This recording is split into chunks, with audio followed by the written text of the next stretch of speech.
بسم اللہ الرحمن الرحیم۔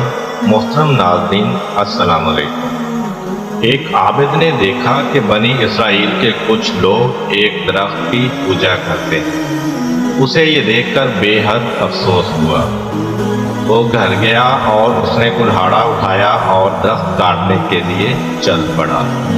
ابھی وہ راستے میں ہی تھا کہ شیطان انسانی صورت میں اس کے سامنے آیا اور کہنے لگا، بندہ خدا، تم یہ فضول کام کیوں کرنا چاہتے ہو؟ اس درخت کو کاٹنے سے تمہیں کیا فائدہ ملے گا؟ عابد کو اس کی بات پر سخت غصہ آیا۔ آخر کار دونوں گتھم گتھا ہو گئے۔ چند لمحوں میں شیطان گر گیا اور عابد اس کے سینے پر چڑھ بیٹھا۔ شیطان نے جب اپنی شکست دیکھی تو کہنے لگا، ہم دونوں آپس میں سمجھوتا بھی کر سکتے ہیں۔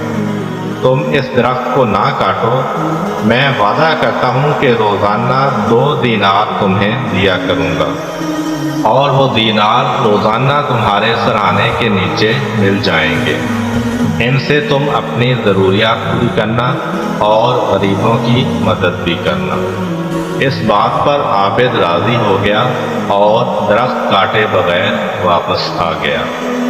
2 دن تک تو عابد کے سرہانے 2 دینار ملتے رہے، لیکن تیسرے دن سے یہ سلسلہ بند ہو گیا۔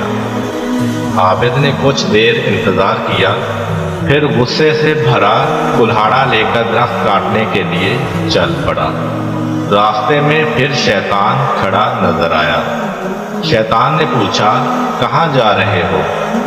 عابد نے کہا، درخت کاٹنے جا رہا ہوں۔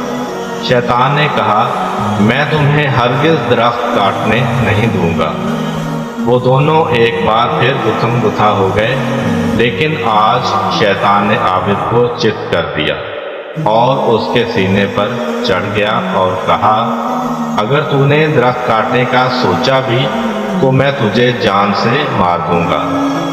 عابد نے ڈر کے مارے کہا، میں تم سے وعدہ کرتا ہوں کہ اب درخت کو ہاتھ بھی نہیں لگاؤں گا، بس تم مجھ کو چھوڑ دو، اور یہ بھی بتاؤ کہ پہلی بار تم دیر ہو گئے تھے، مگر آج تم نے مجھے چت کیسے کر دیا؟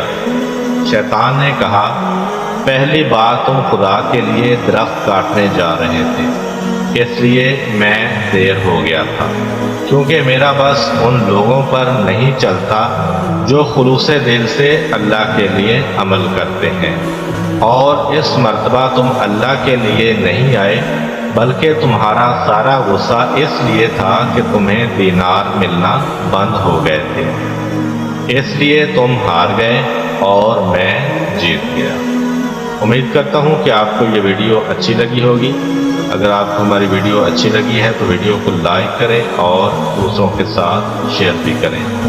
ملتے ہیں اسی طرح کی ایک نئی ویڈیو کے ساتھ، تب تک کے لیے اجازت دیجیے۔ اللہ حافظ۔